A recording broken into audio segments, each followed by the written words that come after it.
Fala pessoal, sejam bem-vindos a mais um Zambelli News, o seu informe diário de todas as manhãs a partir das 8h30. Ibov caiu forte ontem, principalmente por conta da Petrobras, mas o mau humor generalizado tomou conta do mercado como um todo. Vamos torcer que hoje seja diferente. Vamos lá então, as principais notícias.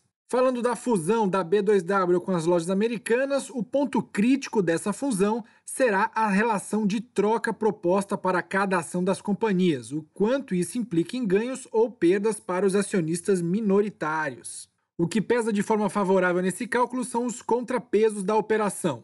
Os controladores da rede de departamentos, que são Beto Sicupira, Jorge Paulo Lema e Marcel Teles, não avançariam no negócio contrário à cadeia, uma vez que é onde está a maior parte do seu interesse econômico. E uma transação desfavorável levaria à atribuição de um desconto de governança sobre o papel. No caso da B2W, pesa de forma positiva o fato de existir um acompanhamento de conselheiros independentes, o que dá certa margem de segurança aos investidores da B2W.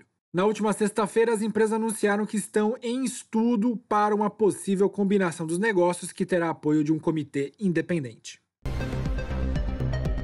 A B3 começa a divulgar a partir de hoje um novo índice imobiliário, o IFIX-L, que é o índice de fundos de investimento imobiliários de alta liquidez. Trata-se de um referencial que acompanha o desempenho de 51 portfólios com lastro em ativos do segmento mais negociado da Bolsa Brasileira.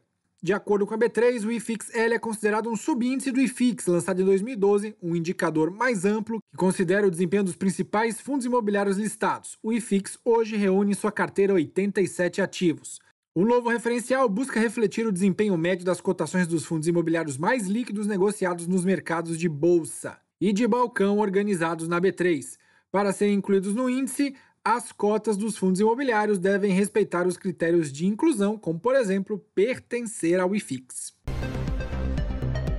O Bank of America rebaixou sua recomendação para as ações brasileiras de alocação acima da média do mercado para em linha com a média e disse para o investidor ficar longe das estatais.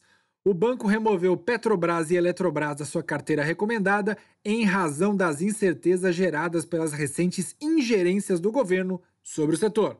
No mesmo relatório, o Bank of America incluiu Klabin, Cosan e Natura em suas recomendações e destacou sua preferência pelos setores financeiros, de e-commerce e de pagamentos, além do setor de proteína no país. O banco também aumentou sua avaliação para o Chile, que subiu de abaixo da média para na média, e manteve o México como o único país da América Latina com a recomendação de acima da média.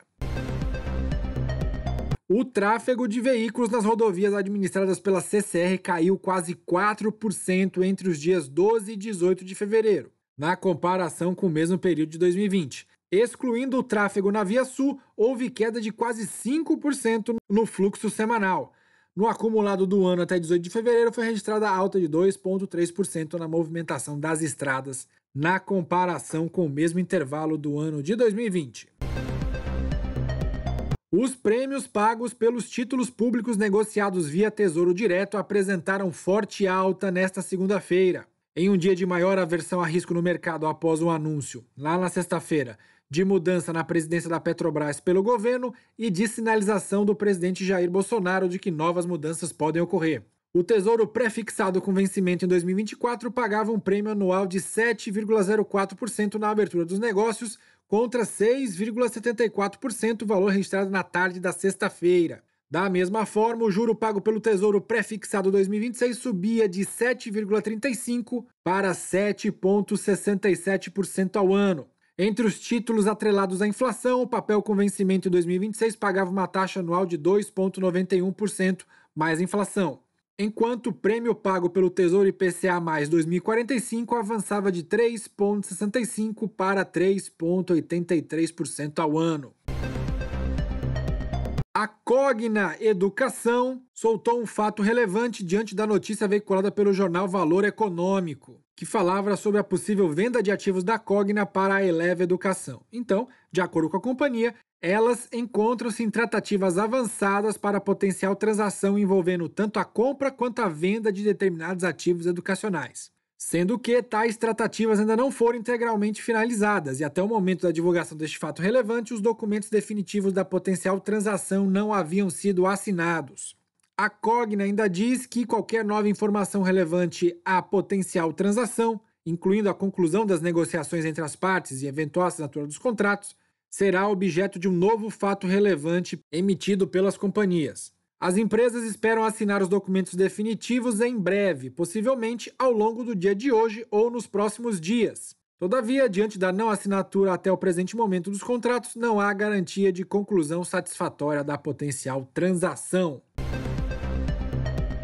Os preços do petróleo subiram mais de 3% nesta segunda-feira, impulsionados pelo lento retorno esperado da produção de petróleo nos Estados Unidos após o congelamento profundo na semana passada do Texas. O petróleo Brent subiu 2,04 dólares, o equivalente a 3,2%, chegando a 64,95 dólares o barril, enquanto o petróleo americano subiu quase 4%, chegando a 61,49 dólares o barril. Os papéis da Cielo disparavam 5,6% nesta sexta-feira, um dos únicos na ponta positiva do Ibovespa, após a notícia desse final de semana de que os controladores Bradesco e Banco do Brasil estariam concluindo estudos para o fechamento do capital da companhia. Segundo o colunista Lauro Jardim do jornal O Globo, essa seria a conclusão de meses de análise de outras soluções para a empresa. O Banco do Brasil disse que não há qualquer decisão no âmbito da sua governança sobre a Cielo, mas que avalia constantemente oportunidades alternativas que contribuam com sua estratégia corporativa. Vamos ver aí como que termina essa história da Cielo. E esse foi o nosso Zambelli News de hoje. Muito obrigado pelo carinho da sua audiência e amanhã estamos de volta.